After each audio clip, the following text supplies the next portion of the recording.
Fala pessoal, sejam bem-vindos a mais um episódio do nosso podcast Minha Igreja na Cidade, e sempre aqui com o propósito de compartilhar um conteúdo que vai te abençoar, te enriquecer espiritualmente. Então já quero te encorajar a deixar o seu like aqui para fortalecer o nosso canal. Quanto mais curtidas, maior relevância terá o nosso canal e o número de pessoas alcançadas também será maior. Se você não está inscrito também aqui no nosso canal Minha Igreja na Cidade, não perca tempo, já se inscreva aí, acione o sininho para receber notificações sempre que um novo conteúdo for compartilhado aqui com você. E hoje estou sendo acompanhado aqui pelo meu querido Arthur. Dá um alô aí, Arthur. Isso aí, gente. Muito bom estar aqui com vocês, super inspirado pela palavra que a gente acabou de receber. Vai ser muito bom estar com vocês nesse tempo. Já vai compartilhando aí para o máximo de pessoas que você puder. Isso aí. E o nosso convidado de hoje, Arthur, é um dos caras assim que mais me inspira, me abençoa, e sempre quando eu estou com ele eu sou inspirado, encorajado, e meus sonhos assim são alargados, esticados. E o nosso convidado é o nosso querido pastor Felipe Valadão. E aí? Eu estava aqui, gente, quem é o convidado de hoje? E aí, Felipe, seja bem-vindo, cara. Feliz demais de estar aqui. Olha para aquela ali, para onde que eu vou. Para cá, olha para mim. Cara, estou feliz demais de estar aqui. Mais um ano aí de renovo. E você fala isso, cara, mas é para mim que é muito bom estar aqui, né? Ver o que Deus está fazendo na tua vida. Desde lá de trás, eu que te vi. A gente começou junto, né? Eu não posso falar que eu te vi começando, porque a gente começou... Tem uns 15, 16 anos. Por aí, 15, 16 anos. Eu tenho 15 de casado, exatamente. E eu acho que o ministério faz isso com a gente, né? A gente se vê o crescimento que Deus vai nos dando e vai nos inspirando. Um inspira o outro. E é bom estar aqui hoje, conhecendo aqui. Isso aí. Irmão do Gabriel Guedes. Mirei no... Arthurzinho. Mirei no Aquaman, acertei o Gabriel. Bom demais. Felipe, para começar, a galera aqui, a produção do podcast, sempre prepara um presente para os nossos convidados. Rapaz. Então já vou te entregar seu presente, pode ser? Muito presente, meu Deus, cadê meu presente? Aqui, ó. Deixa eu ver aqui. Quem está curioso aí, Jesus pessoal? Amado. Abre aí, Felipe. Pode abrir? Pode abrir, cara. É pegadinha, gente. Faz um suspense aí. É pegadinha, vamos ver. Só aí, depois do comercial. Vamos ver se o pessoal vai entender, né? Peraí, gente. Foi feita agora. Aqui a foto, que maneiro. Mas será que o Felipe vai entender? Não, né? É uma coisa mais de Belo Horizonte, né? Pega esse copo aí, Felipe. Qual que é o nome desse copo? Ai, meu Deus do céu. Você sabe como é que esse copo chama? Niterói, não. Aqui é conhecido como copo Lagoinha. Você tá brincando, é mesmo? Copo de boteco? Isso é copo de boteco. É isso aí. Mas aqui é Lagoinha, não é? É, copo Lagoinha. Que isso, cara? É só para quem come pão de queijo. Rapaz. Então isso aí é um para você, um para Mari. Lagoinha, Niterói. Lagoinha, Niterói. Tá ali silcado. E com ali, duas Lagoinha, fotinhas que foi feita durante o culto. Essa aqui mostra o meu lado, a minha obesidade mórbida, que o Brasil não pode ver. Gente, obrigado, viu? Obrigado, produção. Sabe que eu achei que vocês iam botar alguma coisa aqui para fazer pegadinha comigo. Mas não, é presente. Bom demais, bom demais. Obrigado, irmãozão. Mas aproveita e conta aí pra gente, Felipe, como que Lagoinha chegou na sua vida? Você veio para Belo Horizonte em 2006. Vou deixar aqui, ó. Fica à vontade. Cara, eu apareci em Belo Horizonte. Na verdade, assim, eu conheci Mariana, né, antes de vir para cá. E eu não conseguia entender namorar à distância. Então, assim, eu nunca imaginei que eu fosse namorar à distância, né? E a gente tentou namorar, tipo, uns 5 meses, assim. Sim. Pelo telefone, né? E conversava, bicho, 5, 6 horas, assim, de conversa, assim, por dia. Vocês se conheceram no Orkut, não A gente se conheceu na rede social. Eu nem indico muito, não. Porque se nós somos um milagre. Acho que a maioria dá errado, né? Até porque a maioria das pessoas querem continuar no online, né? E relacionamento é isso aqui, cara. É olho no olho. Né? A gente vê a pessoa no dia a dia. Então, assim, mas a gente se conheceu, na época tinha um Orkut. Aí 5 meses, mais ou menos, de namoro, entre eu vim aqui e tal. Depois falou, quer saber, eu quero fazer seminário. Eu quero... já era um sonho do meu coração de me preparar para o ministério. Sempre, desde pequenininho, sempre quis quis viver no ministério. Você sempre foi envolvido com a igreja, né? Sempre. Amando a igreja. Mesmo eu não tendo pai pastores. Eu não tenho meus pais não são pastores, mas eu sempre, desde pequenininho, cara, o que me chamava a atenção não era empresa, essas coisas, era realmente a igreja, as coisas da igreja, as coisas do reino de Deus. Então, pegar um violão, tocar num culto para alguém pregar, era o que eu amava fazer, entendeu? Servir os outros. Sempre fui um garoto assim, envolvido no servir alguém. Sim. Também nunca imaginei que Deus ia me usar na grandeza que hoje eu enxergo Ele fazendo na minha vida, né? É muito maior do que eu imaginava. Eu tinha prazer em ver outros fazendo e eu ajudando. Sim. Entendeu? Foi assim com vários pastores antes de eu casar e me tornar pastor, exatamente. Eu pedia, tipo assim, mano, quando você for pregar, posso tocar violão para você e tal? Então essa coisa esse negócio do soul que a galera faz hoje, né? Bota um fundinho e tal. Eu fazia isso com 15, 16, 14, 15 anos. Eu fazia isso com meus amigos pregadores lá de Niterói. Aí vim para Belo Horizonte, foi por isso, foi por um propósito de namorar a Mariana, casar e me formar no seminário. Eu não imaginei, como já disse, que ia tomar a proporção que tomou. Eu achei que eu ia ficar aqui a vida inteira. Sim. Eu achei que você tinha vindo pelo seminário, então você veio porque você antes conheceu. Exatamente. Primeiro eu vim já namorando, mas juntou as duas coisas, né? Foi praticamente. Eu não vim primeiro para o seminário para conhecer, não. Eu já estava namorando. Entendeu? E aí você passou aqui quanto tempo em Belo Horizonte? Depois que formou no Carisma, casou com a Mari? Então, entre vir para Belo Horizonte, formar, casar, eu fiquei 7 anos. Eu paguei o dote, né? Paguei o dote, depois eu vazei.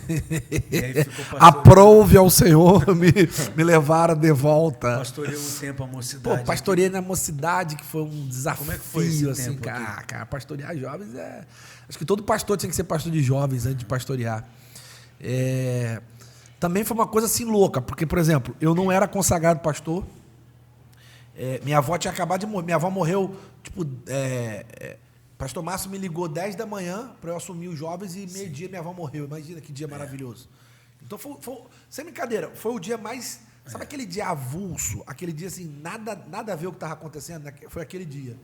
O dia que eu assumi a mocidade da igreja, pastor Márcio me deu o aviso às 10, meio-dia minha avó morreu, 4h30 eu fui para a igreja, tinha uma reunião com a liderança para eu assumir, isso era sábado, eu ia pregar 19h30, 4h30 uma reunião, no caminho eu estava tão emocionado, tão empolgado, Mariana estava viajando com o Dia no Trono, eu estava tão assim, cara, sabe aquele dia que você não... Eu perdi minha avó, mas eu estou feliz, está tudo acontecendo, Sim. Tudo misturado, emoções misturadas. Sim. Eu saí de casa sem carteira de motorista, sem dinheiro, sem nada. Eu não tinha celular, não existia praticamente celular na época. Tinha, mas não era como hoje. Parei numa blitz, o policial me pediu o documento. Eu falei pro cara, como eu sempre fiz, eu falei pro cara assim, irmão, não tem tempo para mentir para você, ó. Tô sem carteira, tô sem dinheiro, tô sem documento, tô sem nada. Eu vou para um culto agora, eu sou crente. Minha avó morreu. E não ficou sem carro, não. Aí o cara foi, meu irmão, o teu dia tá tão avulso hoje. Pode ir embora. O policial ele falou assim, só não vou te liberar. Chama alguém para te levar. Falou Sim. assim. Aí eu, tem que arrumar um telefone, cara. Aí o cara até me prestou um telefone. Aí eu liguei para Fábio, irmão do César Menotti. Fabinho, pastor Fábio. Sim. Que era o único amigo que Fábio eu tinha. Lacerda. Era o único amigo que eu tinha naquele tempo em Belo Horizonte. Amigo mesmo. O resto era pessoas que eu conhecia. Fábio era meu amigo. Falei, Fábio, meu irmão, me busca aqui, depois eu te conto o que aconteceu. Vai acontecer tanta coisa até agora.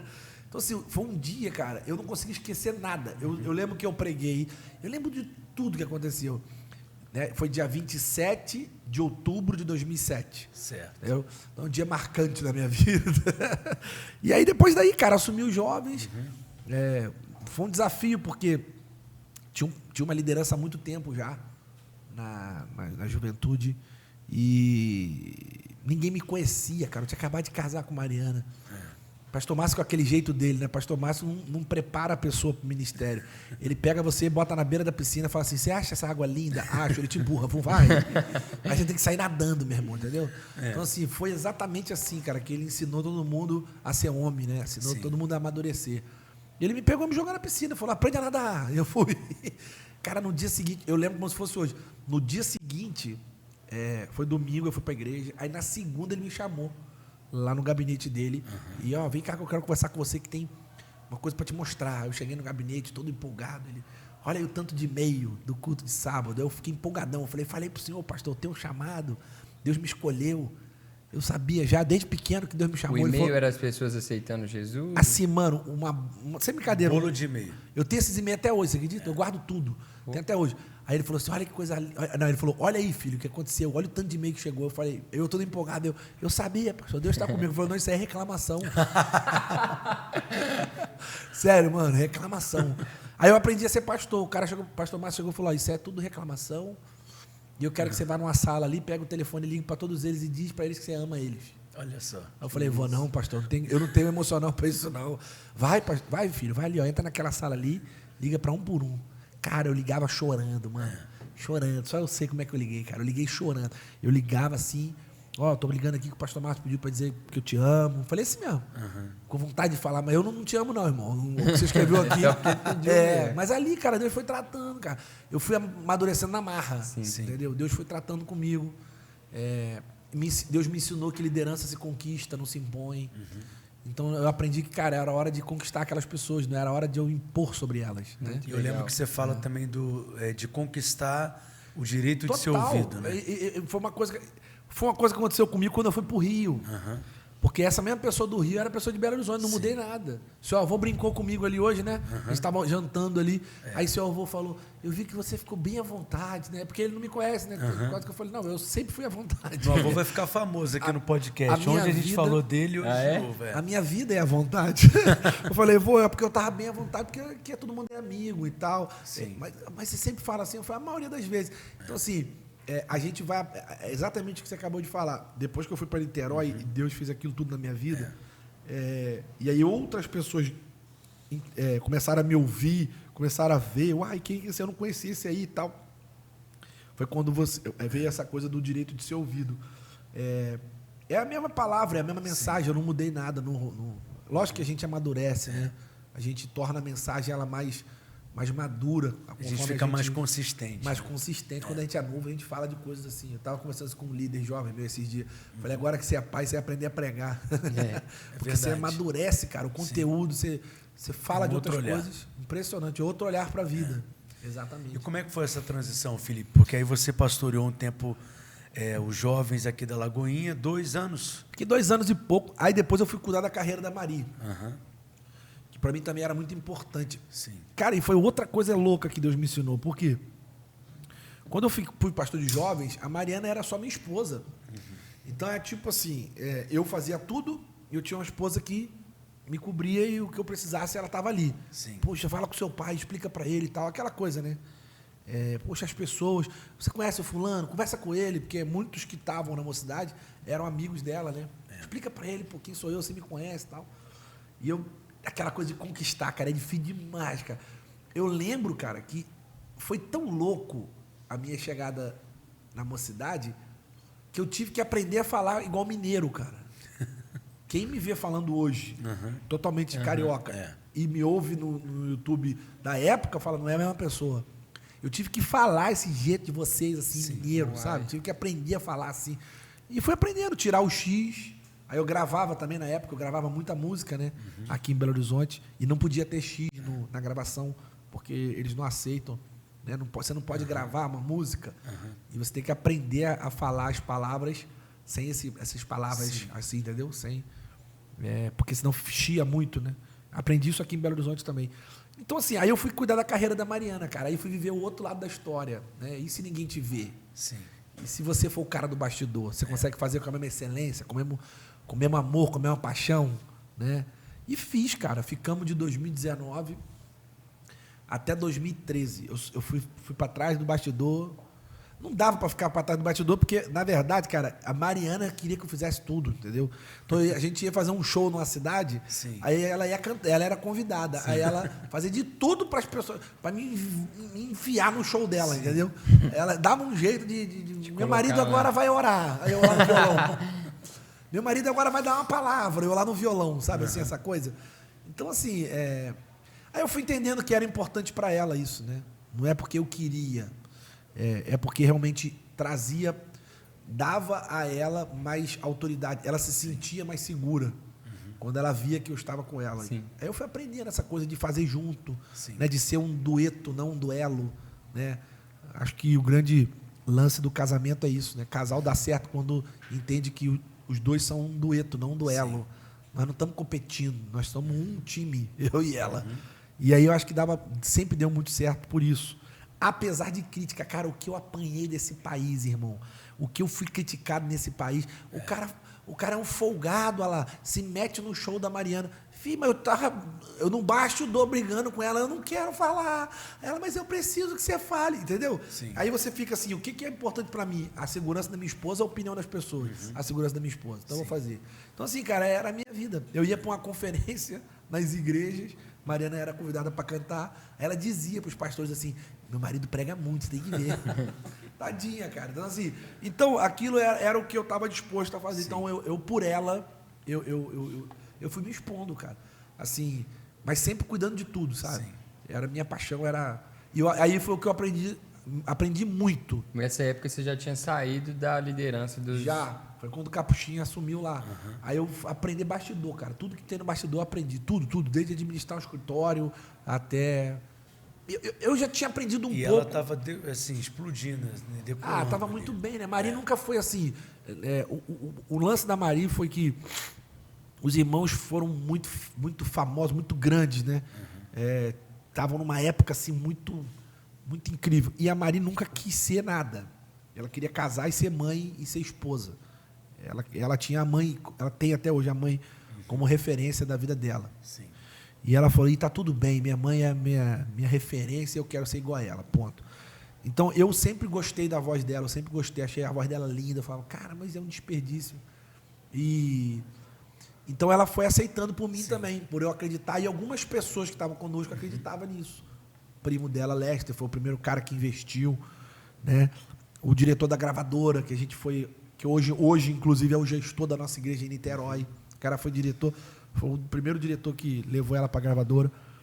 Então, assim, ela sempre foi, tá bom, se rolar, vai ser. Mas nunca com aquela ideia de, eu tenho que ter uma... Mariana nunca teve isso, sabe? Eu tenho que ter uma música para estourar. Mariana nunca teve, nunca foi. A gente nunca planejou. Vamos sentar aqui, vamos ouvir músicas que vão dar certo. Nunca rolou. Eu te falo de coisas que você vai cair para trás. A música Me Ama e a música Pai Nosso era nossa, a autorização estava na nossa mesa para a gente gravar. Tanto Me Ama, e tanto a Pai Nosso. Sim. As duas estavam na autorização para eu assinar e Mariana gravar. Aí a gente falou assim, não, vamos gravar outras coisas. Assim, nunca foi aquela, essa é a música que vai estourar e tal. Então, assim, aí o Rubem de Souza, que era o produtor na época, falou, tem certeza que vocês não querem gravar? Não, a gente está pensando em cantar outras coisas e tal. Aí gravamos outras coisas.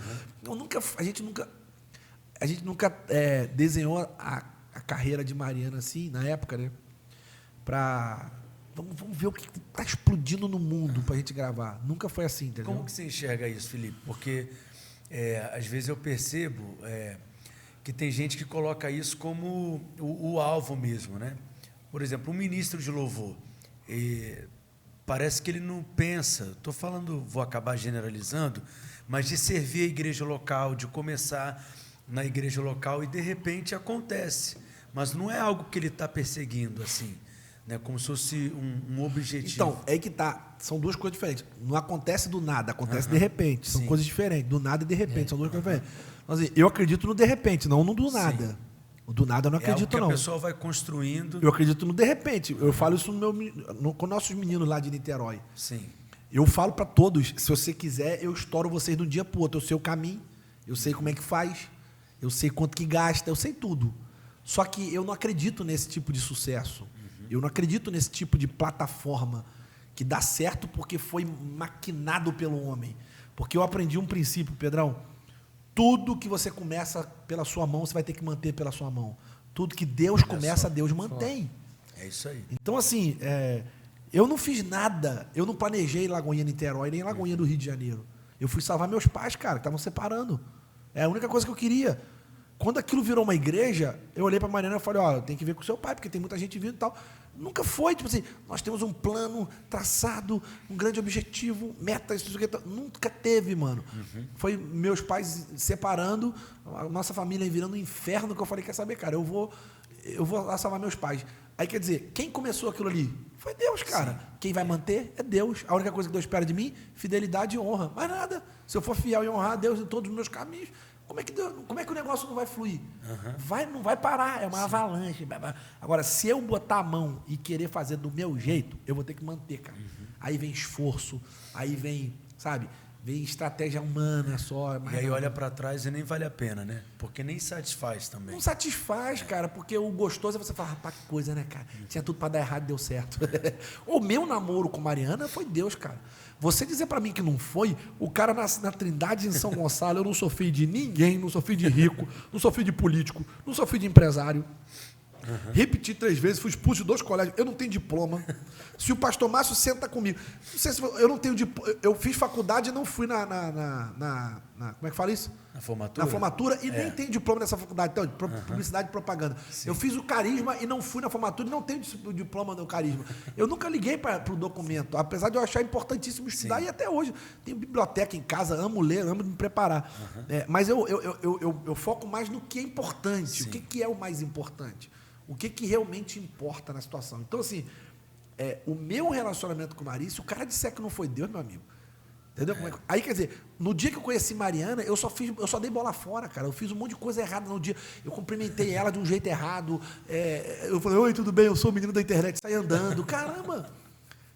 Sabe, essas coisas assim que você fala assim, tinha tudo para dar errado. Então, assim, o que eu percebo? Eu acredito muito em propósito, cara. Quando Deus quer unir um propósito para algo na terra, ele vai fazer, ele vai dar um jeito, rapaz. Ele vai pegar... Deus quer fazer esses 2 trecos aqui, ó, caminhar junto. Você pode fazer o que você for, rapaz. O bicho vai dar um... Entendeu como é que é? Acredito piamente nisso. Sim. Eu vejo isso na Bíblia o tempo todo. E o homem... Cabe a um homem discernir e falar, tá bom, Senhor, eu prefiro o teu propósito, eu aceito ele. Que é o que eu vejo que aconteceu comigo. Agora, às vezes, enquanto a gente está passando pela situação, a gente não entende, né? Depois que passou, a gente consegue ver o trabalhar de Deus. Aquela famosa frase, que eu não sei de quem que é, mas Deus não vai te dizer como, Ele vai dizer aonde. Sim. Ele vai dizer, eu vou te levar para cá. Mas como que eu vou te levar, meu amigo? Não vou te contar, não. Porque o que é mais importante para Deus? Eu falei hoje na pregação. Mais importante para Deus, mais importante do que te encher de algo, é te fazer alguém. Quando o camarada, se você sentar... Como é que você não esqueci o teu nome, perdão? Arthur. Arthurzinho, presta atenção. Se você sentar com um velho de 80 anos hoje, que construiu coisas na vida, e eu conheço vários e assentei com vários, fazendeiro, milionário, empresário, seja o que for, grandes líderes e tal. Se você espremer o cara, o resumo da conversa é esse. Eu me tornei alguém. Eu sou alguém.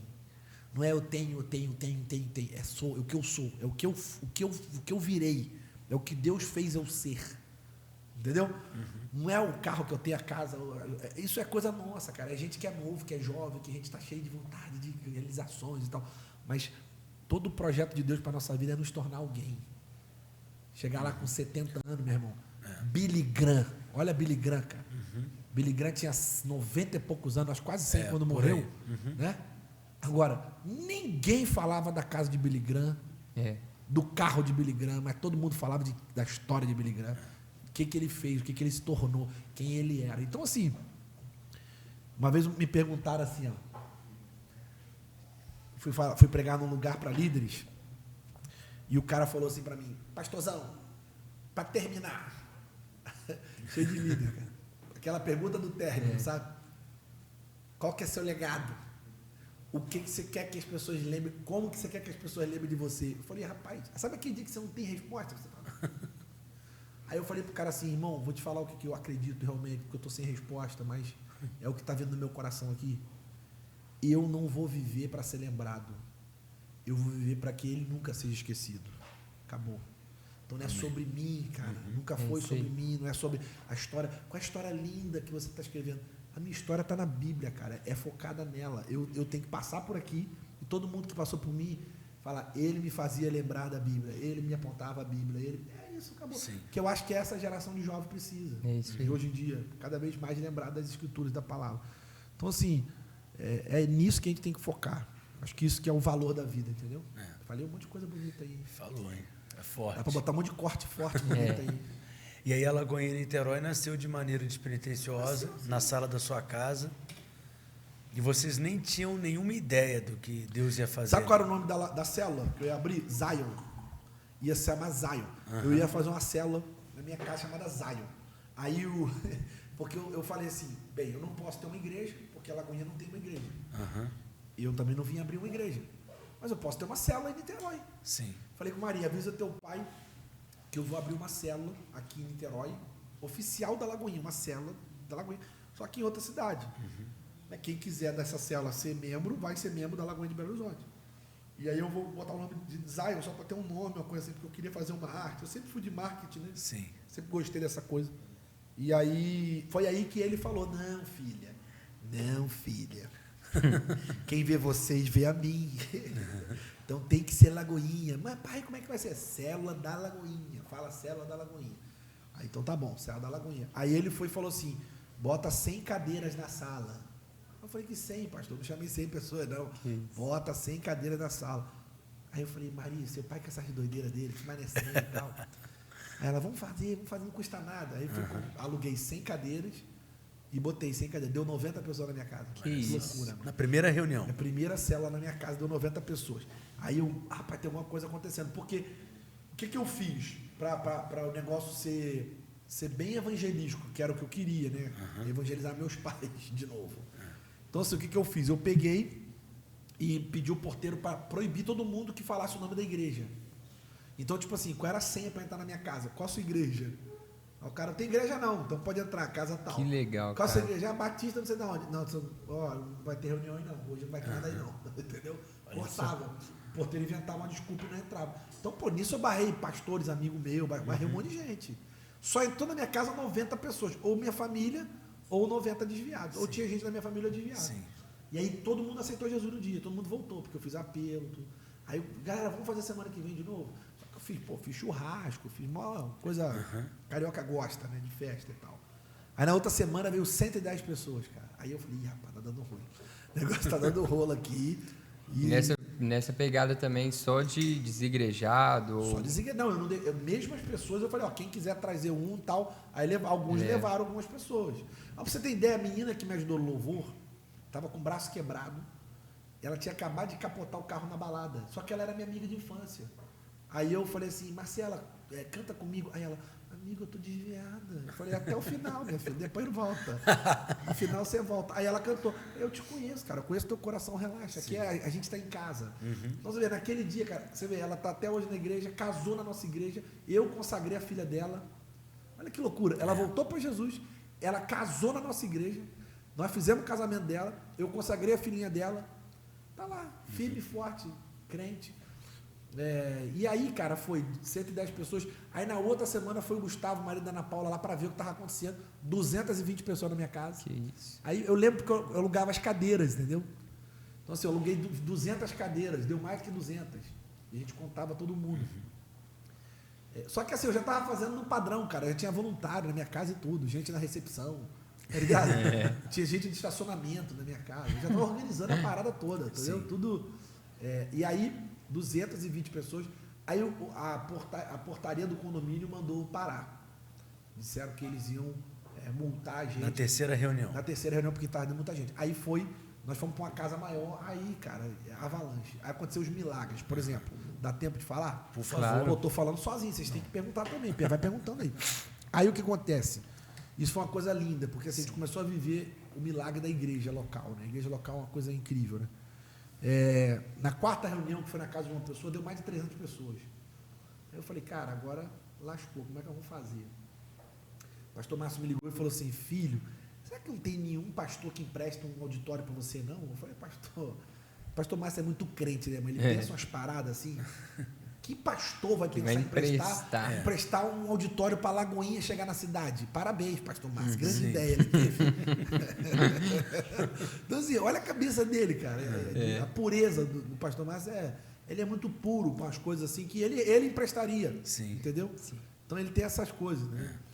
Eu falei, pastor, lógico que ninguém vai emprestar e tal. Mano, sem brincadeira, no dia seguinte um pastor de Niterói me liga, fala assim, menino, onde é que você está? Quero conversar com você.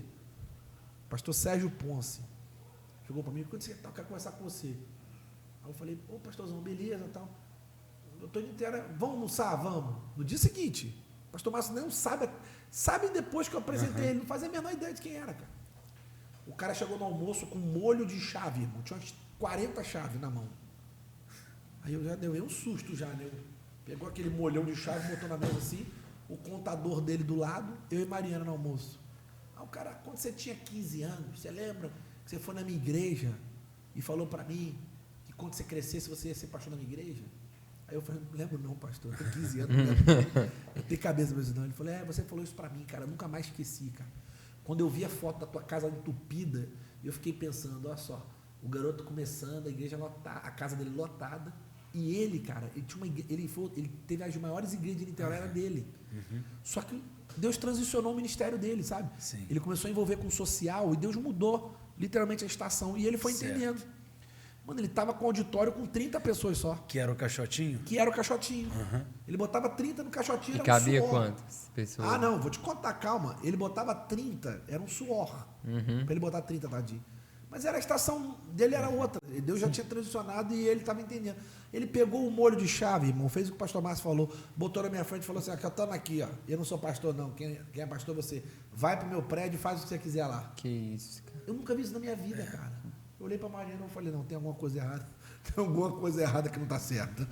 Algo de errado, não tá? Aí eu falei, tem alguma coisa errada. Aí, cara, eu falei, pastor, tem certeza? Ele falou, faz o que você quiser lá, leva essas pessoas para lá, cara. Faz o que você quiser. Eu falei, eu posso mudar a fachada, tudo lá, posso botar o que eu quero, faz o que você quer, posso pintar. Aí começou as ideias, né? Sim. Porque do lado da igreja, do lado do E caixotinho... não era um espaço tão fácil ali de estacionamento. Péssimo. Era a entrada da cidade, mas não tinha estacionamento, não tinha onde parar nada.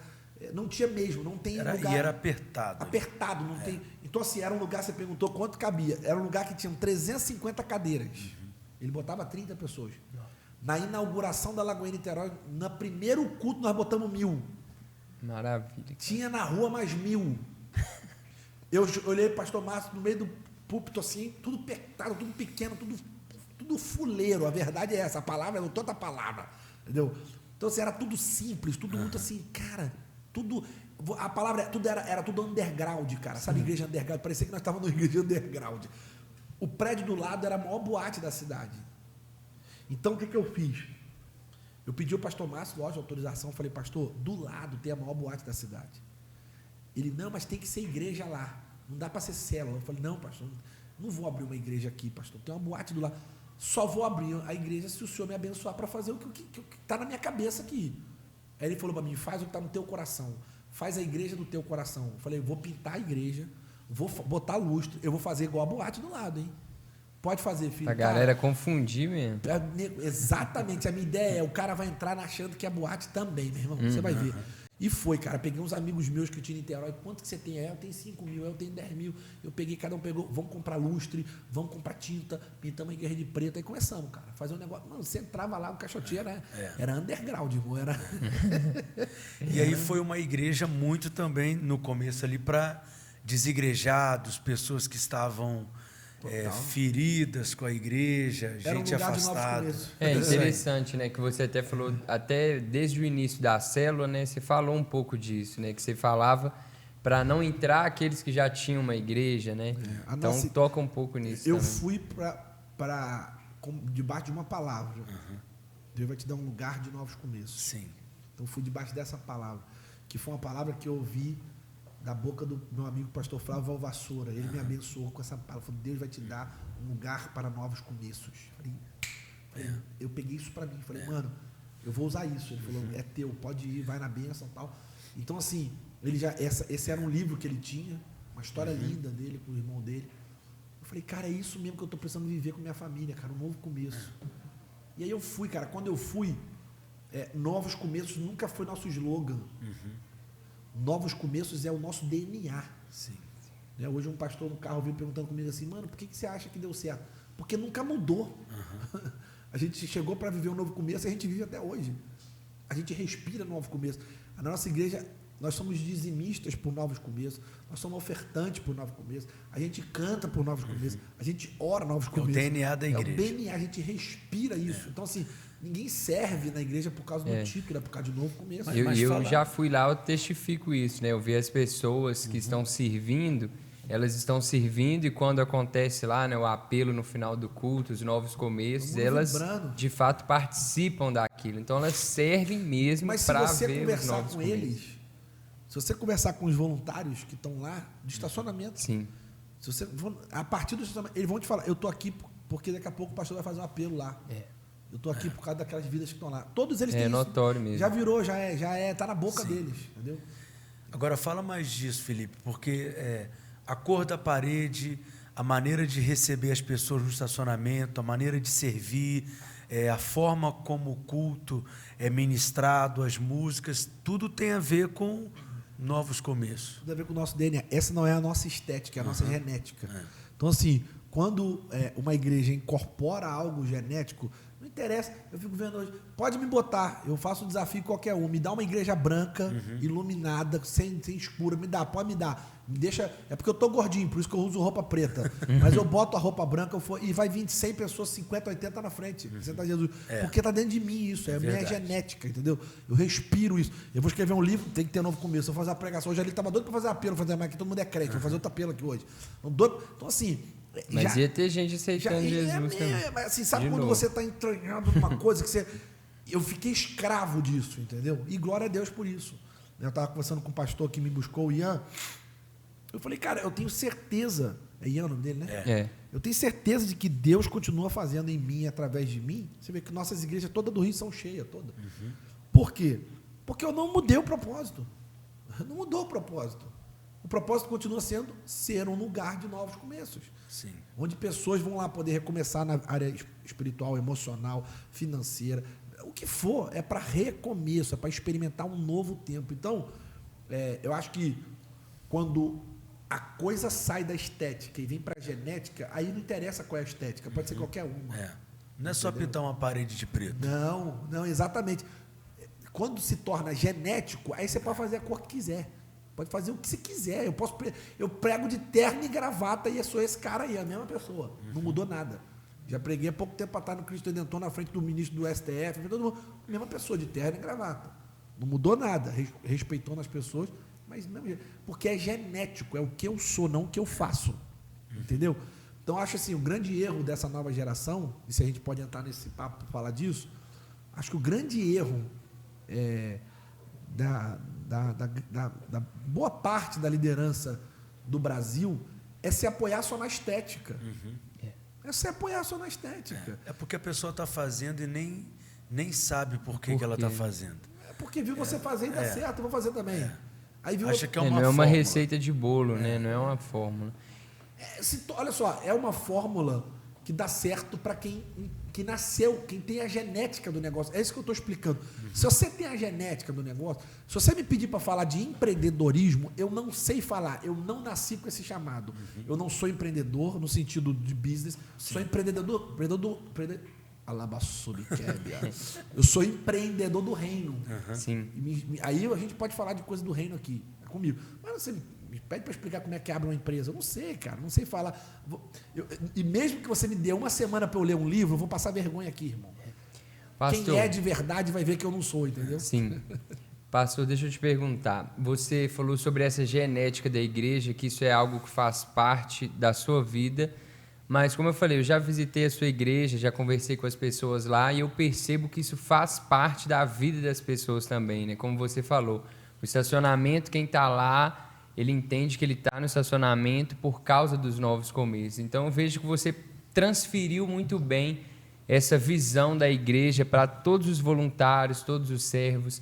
Como que a gente pode passar essa visão para a igreja, passar uma visão para a equipe de uma forma tão assertiva e positiva? Como é que assim? Jesus passou a visão dele para os discípulos? Jesus passou falando, concorda? Sim. Jesus passou vivendo. Então só tem duas formas de passar a visão para alguém, falando e vivendo. Então assim, o grande problema é que ou a gente quer falar ou a gente quer viver, a gente não quer fazer os dois. Então, acho que a visão você passa para qualquer pessoa falando e vivendo com a pessoa. Jesus usou as duas estratégias. Ele falava sobre o reino de Deus e ele vivia o reino de Deus. Entendeu? Jesus ensinava o reino de Deus. E não é falar palavra. só uma vez, né? Exato. E Jesus ensinava. Permanecer inspirando com E aí modelo, Jesus ensinou os discípulos não somente para ouvir, Jesus chamou os discípulos para ver, vocês vão ter que fazer isso aqui igual. Então vê eu fazer para vocês fazerem igual. Então assim, eu vou dar um exemplo básico. Eu não gosto de falar de voluntariado, diferente do Costa, que teve aqui, que é meu mestre de voluntariado. Para mim ele nasceu para isso. É um cara que me alinhou muito, me ensinou muito sobre voluntariado, que era algo que já estava no meu espírito. Sim. Eu não gosto de falar sobre voluntariado, sabe por quê? 90% dos pastores que me levam para pregar sobre voluntariado da igreja deles não são voluntários. Então, assim, é muito difícil você tentar falar para uma igreja como se faz para implantar um DNA de voluntário com um pastor que, não carrega uma mala nem dele, mano. O cara não carrega a mochila dele, entendeu? O cara nunca apareceu para pintar uma parede na igreja. Não faz sentido. O cara nunca empurrou. Então, assim, eu tenho 8 anos de Lagoinha, Niterói. Não tenho que provar nada para ninguém. Quando minha igreja foi pintar agora a tenda, eu apareci lá para pintar, irmão. Ninguém me chamou, ninguém me convidou. Fui porque gosto. Eu gosto da bagunça, eu gosto do churrasco, eu gosto da favela, eu gosto da confusão, eu gosto daquele gente. Eu sou o primeiro a fazer, vamos que vamos, me dá um rolo, pá. Entendeu? Faço com o maior prazer. Faço porque preciso? Não. Faço porque preciso provar alguma coisa para alguém? Não. Faço porque gosto, cara. Eu amo. Se não muda alguma coisa lá na minha igreja, não, tenho 2.000 e tantos voluntários cadastrados. Em Niterói, só em Niterói. Então não vai mudar. Mas assim, o que eu sei, Pedro, que acontece? Quando a massa me vê, irmão, de bermuda, sandália havaiana, todo sujo de tinta, os caras ligam um pro outro. Irmão, o homem já está aqui, corre para cá, irmão.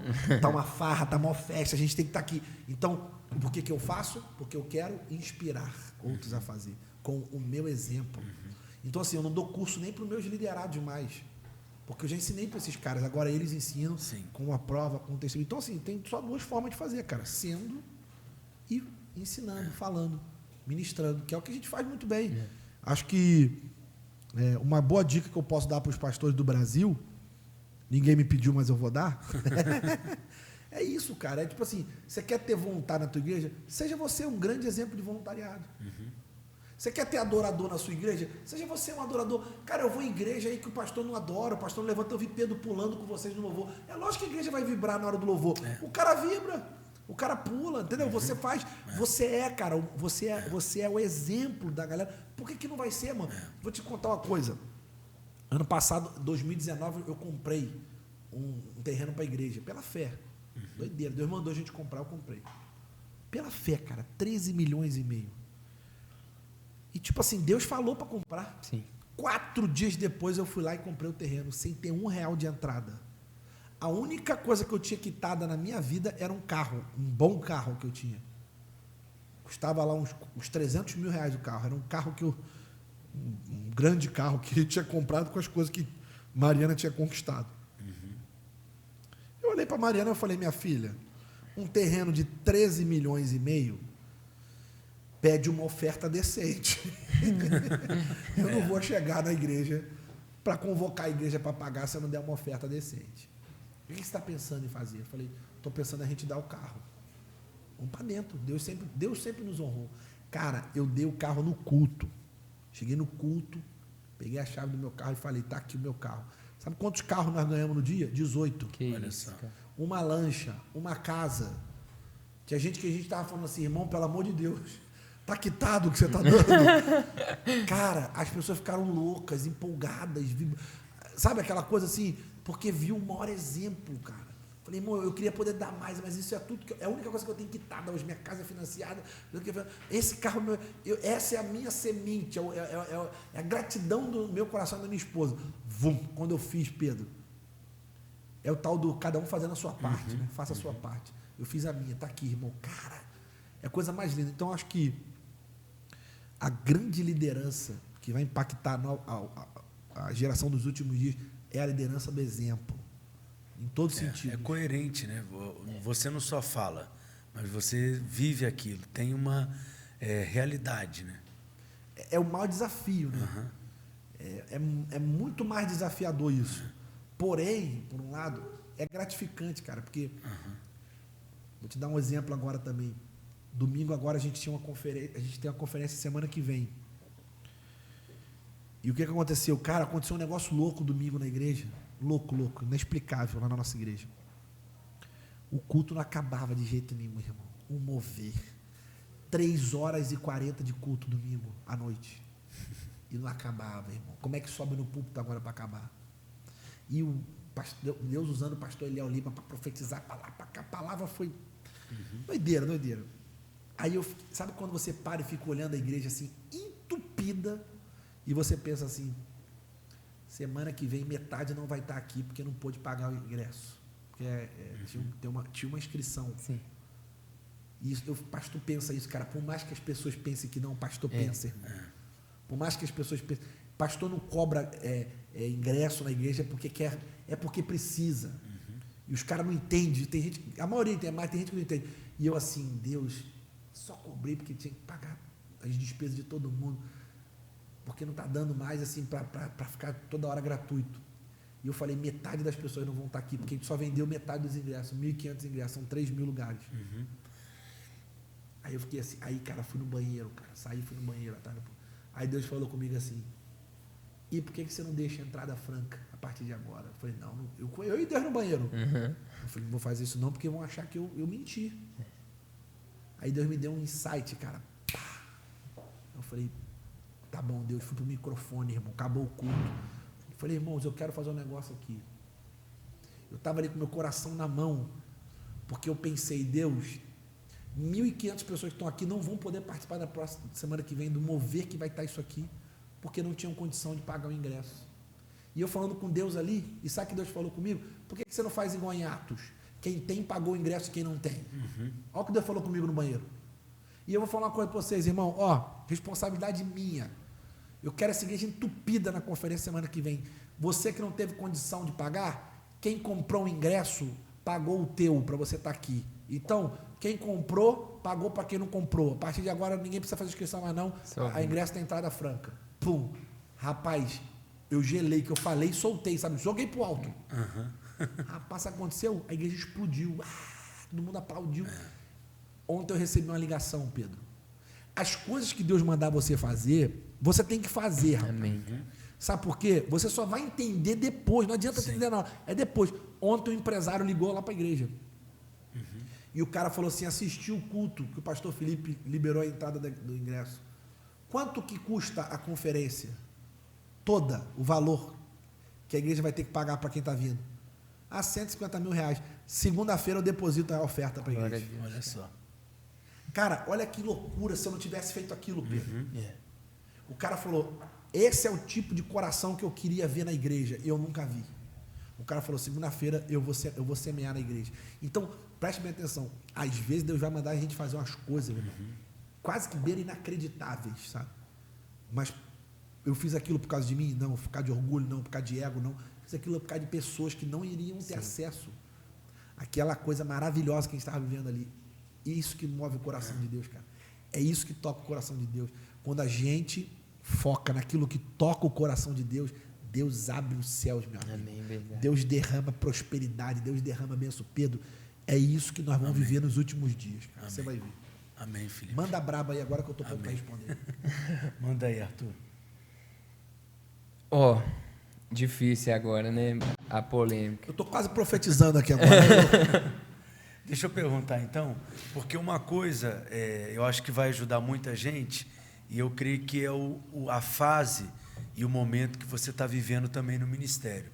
Porque uma coisa é você conseguir transferir a visão, o coração, o DNA, ali na igreja local, a sua equipe e tal. Só que hoje, a Lagoinha, ali no Rio, está em vários lugares, são 9 campos hoje, né? E eu lembro muito que o pastor Márcio usa um exemplo que, se você tirar uma gota de sangue da sua testa, vai ter o mesmo DNA da gota de sangue do dedão do pé que você tirar. E como que você consegue enxergar isso hoje? Teve algum momento que você resistiu, sempre teve isso no seu coração, mas garantir que o mesmo DNA, a mesma cultura vai ser preservada em tantos lugares diferentes? Eu acho que você tem que definir o que é o DNA, né? O que é o que é a coisa mais importante, né, na visão da sua igreja. O que não dá para abrir mão.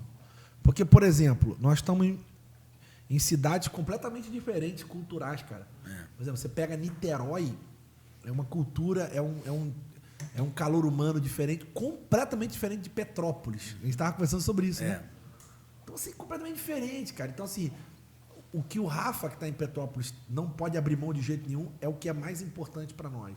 Uma igreja vibrante para amar a Deus, voluntariamente apaixonante, impactantemente relevante. Tem 3 coisas que a Lagoinha não pode...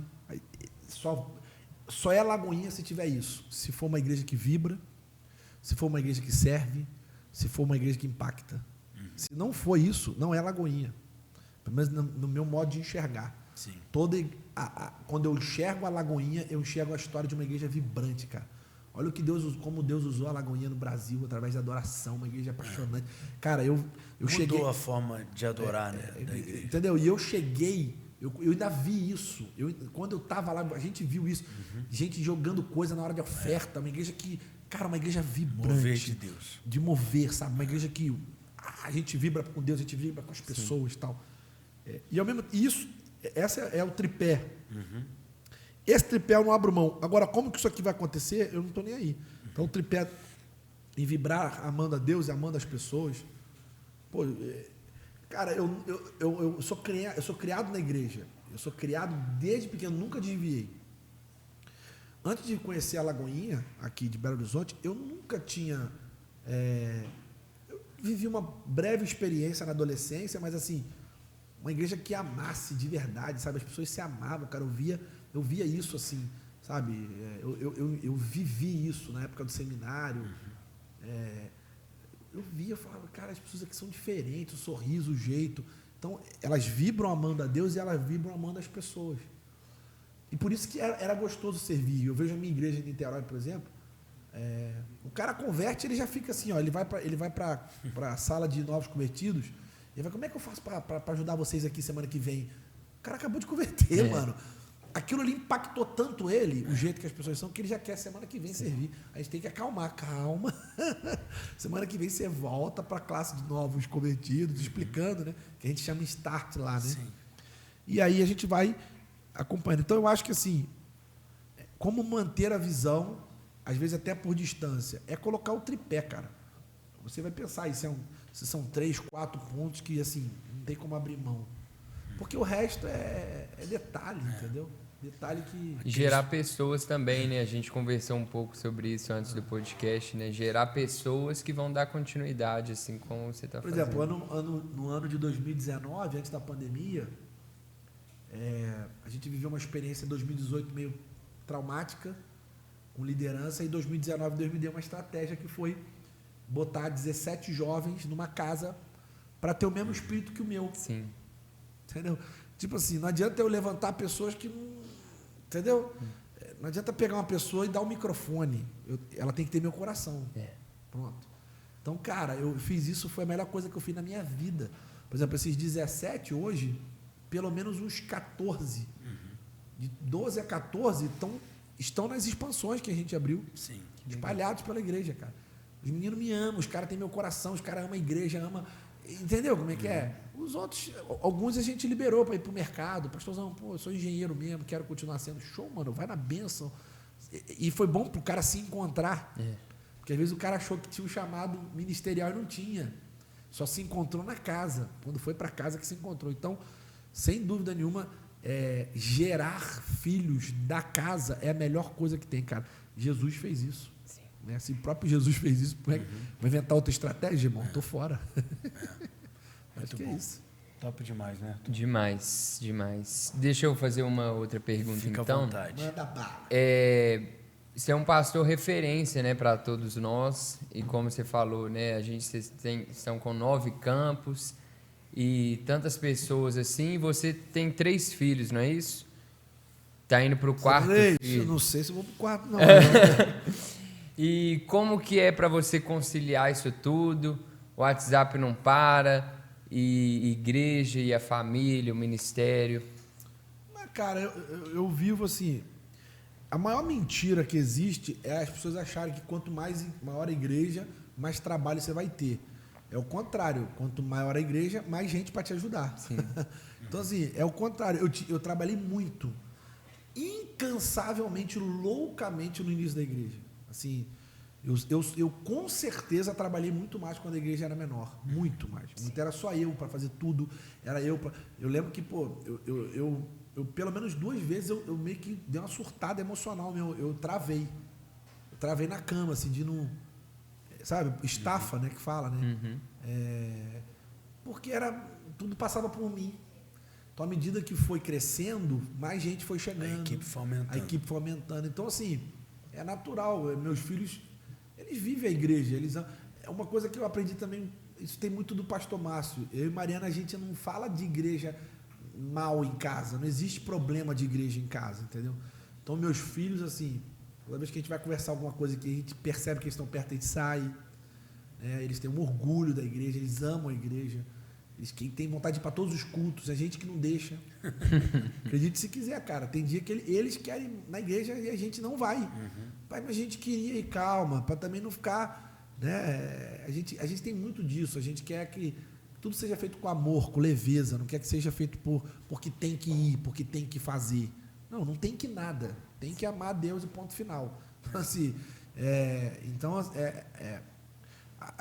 eu e Mariana, a gente tenta ser mais leve possível essa relação. Ela é quase imperceptível. É lógico que eles sentem falta. Né? Por exemplo, eles queriam que o pai estivesse lá, mas antes de sair de casa, eu faço todo mundo gostar do que eu vou fazer. Ó, papai vai lá, depois eu vou te contar quantas pessoas foram na frente. Sim. Você vai ver. Aí eu falei, quando você fizer um pouquinho mais velho, você vai comigo, papai vai ter livro para vender, você vai vender para mim. Ele fica todo empolgado, ele fica querendo ficar mais velho para viajar. Então a gente faz... Eu lembro uma vez, cara, foi muito difícil para mim isso. Eu lembro uma vez que todo sábado eu paro para estudar. Eu tenho muita dificuldade, porque eu repeti muito, eu fui expulso do colégio, então eu não sou um cara muito de facilidade de estudo, não. Pedro é mais do que eu. Pedro é nerd, eu mais não. Mais do que eu também. Eu sou mais largadão. Então eu preciso de disciplina. Mas eu conversei isso com o pastor Hernando Dias Lopes uma vez. Ele falou, então você precisa de mais disciplina. Eu falei, exatamente.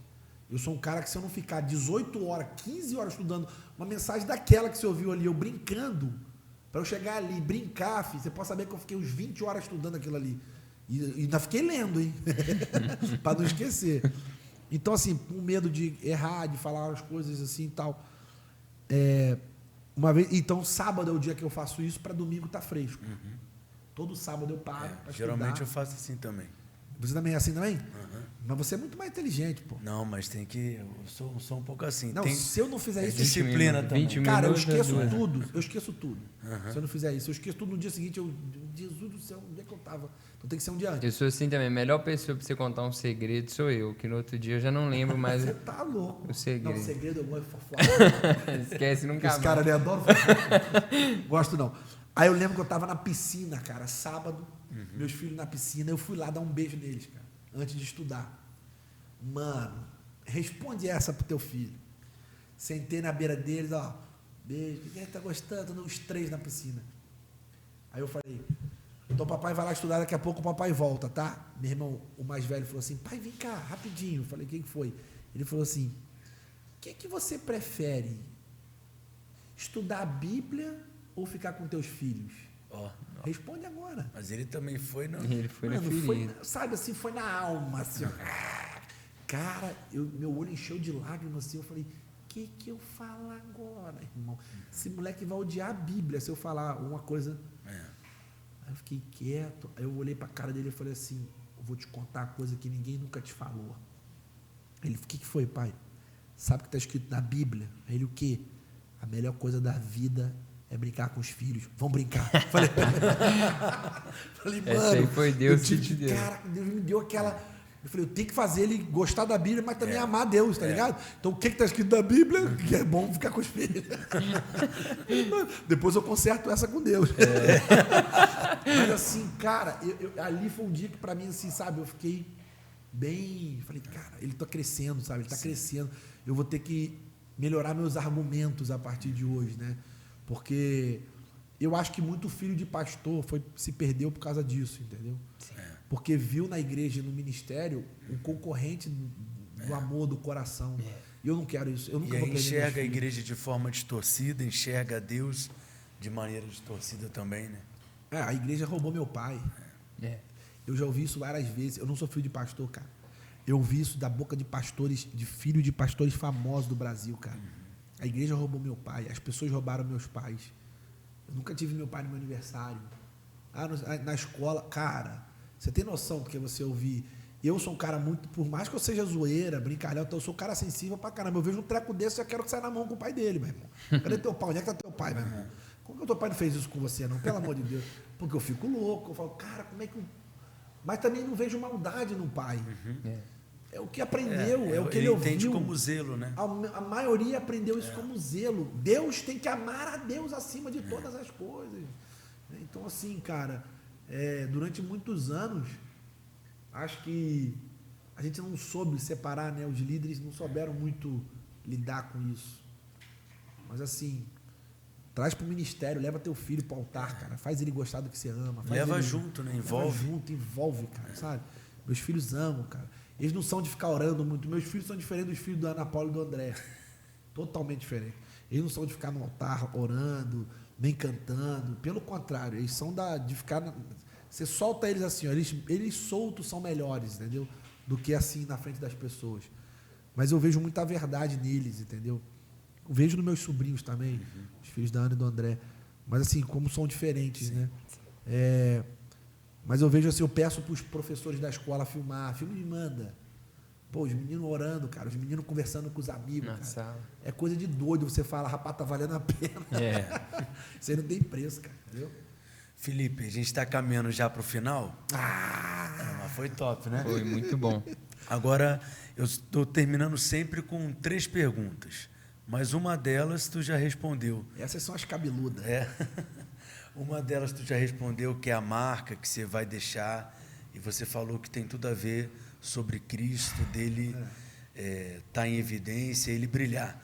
Mas você disse aí que tem uma biblioteca na sua casa, e fala um livro que marcou sua vida, que te inspirou, que você percebe assim, ou uma leitura recente, ou uma leitura antiga. Vou te falar o livro que marcou a minha vida, e depois de, sei lá, 15 anos depois... Eu tive o privilégio de conhecer o Gary Chapman, que é o cara que escreveu, que é Líderes Não Nascem Prontos.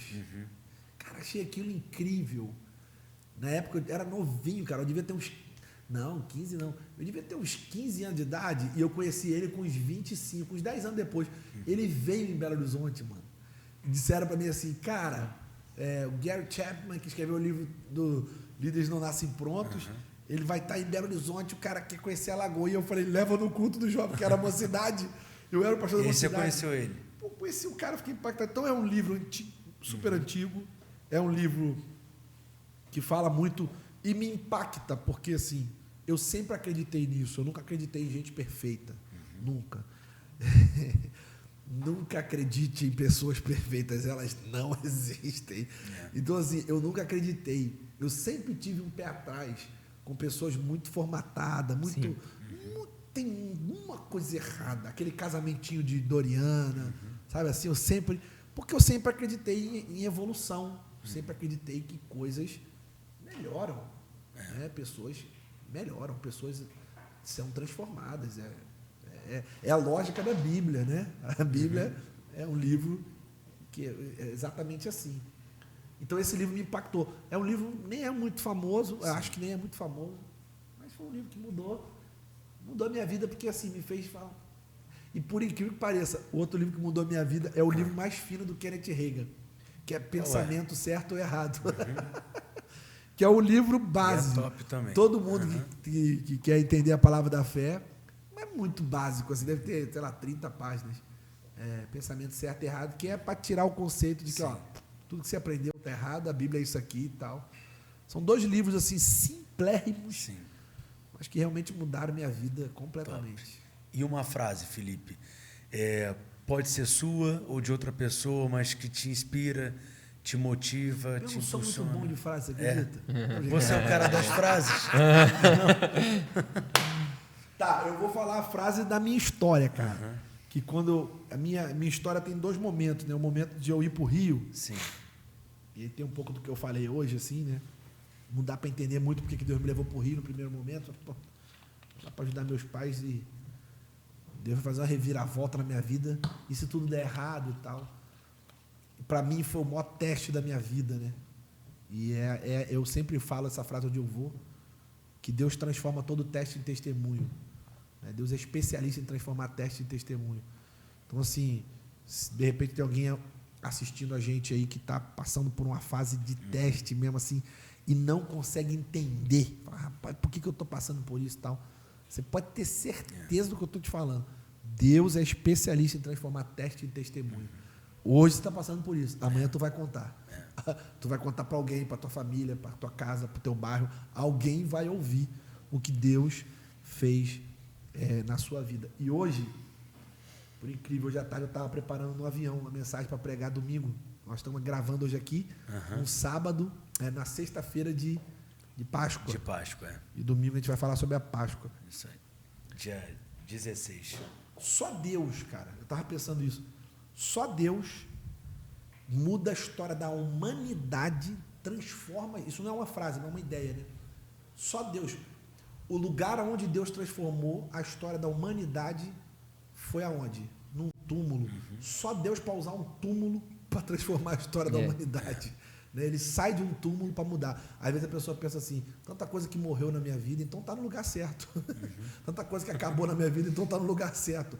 Né? Nesse domingo de Páscoa, a gente está aqui para profetizar. Amém. Na sua vida, você que está assistindo, por pior que esteja sendo a tua fase, por mais difícil que esteja sendo a tua fase, lembre-se, o teu Deus mudou a história e começou a mudar a história da humanidade saindo de um túmulo, saindo de um lugar de morte. Então ele pode mudar a tua história hoje, ó, de um dia para o outro. Creia nisso. Em nome de Jesus. Muito bom. Top, né, Arthur? Muito bom. É forte. Podcast. Felipe, muito obrigado, cara. Pô, obrigado eu, cara. Obrigado. Benção demais, né? Benção demais. Um prazer estar aqui. Dá vontade. Eu fico. E é um prazer estar aqui. Vou contar para os meus netos que eu participei desse podcast. Se você é meu neto, tá me assistindo em 2050, vovô te ama. É isso aí. Vovô Arthur Guedes. Eles vão saber quem é o Guedes. Vai saber. Pessoal, muito bom. Obrigado pela sua companhia aí também aqui com a gente. E não deixa de deixar a sua curtida aqui no nosso canal para fortalecê-lo, para que mais e mais pessoas possam conhecê-lo. Comenta aí também o que mais te marcou, te inspirou, te abençoou de tudo aquilo que nós compartilhamos e compartilha esse episódio do nosso podcast com o máximo de pessoas que você puder e conseguir, ok? Então até o nosso próximo episódio e fica ligado aí que sempre vai ter coisa nova aqui no nosso canal, beleza? Fica na paz.